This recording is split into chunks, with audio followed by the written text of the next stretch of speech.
I will show you how to download and install apps on a laptop. Let's get started.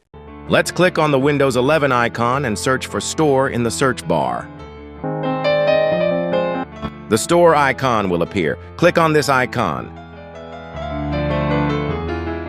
On this Microsoft Store interface, click on the Apps option on the left side. There are thousands of applications that support laptops and PCs as well. Now search here for a specific application like Instagram.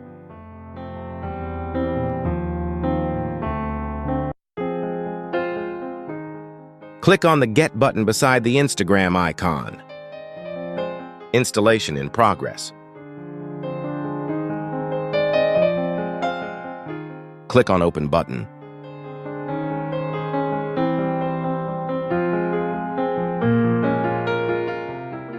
We can see here that Instagram is installed and working perfectly. Pin this application icon to the taskbar. Click on Windows 11 icon and searching for it here in Windows search bar. Click on the pin in taskbar.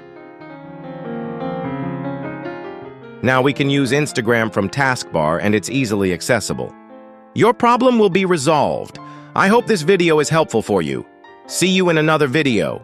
Goodbye.